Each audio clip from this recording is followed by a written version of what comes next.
خیلیاتون گفته بودیم بابا ممکنه هوش مصنوعی باشه. بیا یه دونه‌شو براتون اجاره کردم بریم صفا کنیم.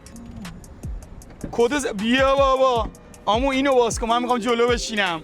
برو عقب بشینیم ببین چه. سلام چاکر داداش، عشق منی، سر حالی، فدات بشم. یارو ببین برو کشیدم. میگه کمربند تو ببند محمد فرجی. میگه محمد فرجی اینجا ماشین خودت نیست کمربندو نبندی. یه چیز جالب براتون بگم، صندلیاش ماساژور هم داره. تاکسی راحت هم نشستی خودت داره میبره، هیچ کس هم اینجا. اینم یواش یواش داره میمالتت.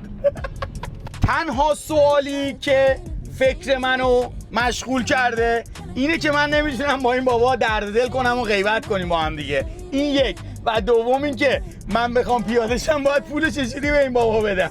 شما به من بنویسین چجوری باید با این بابا حساب کتاب بکنیم. خیلی کارش درسته، خیلی کار درسته، سرعت خوبی هم داره. جلو رو بگیر داداش. چه خبر؟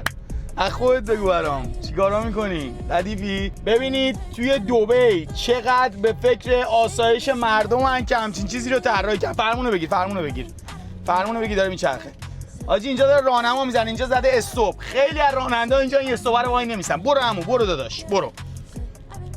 یه چیزی هم بهتون بگم خیلی شگفت زده است، اینکه کسی بغلت نباشه این داره میره ترسناک هم هست نه، باورتون بشه. من حقیقتشو بخواین یه ذرم ترسیدم ولی دارم اعتماد میکنم دیگه. مطمئنم که امارات و دبی کاری نمیکنن که شهروندانشون خدای نکرده امنیت نداشته باشن. نگاه کن صفادار، چراغ قرمزم وایساد واسمون کف جمیرا. خیلی‌ها پرسیده بودین که اگه توی ماشین یه اتفاقی خدای نکرده برای کسی بیفته چی میشه.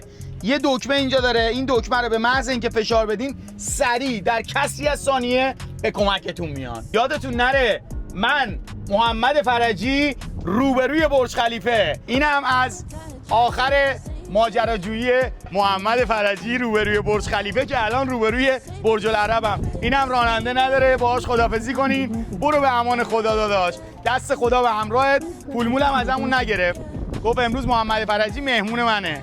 داداش دمت گرم.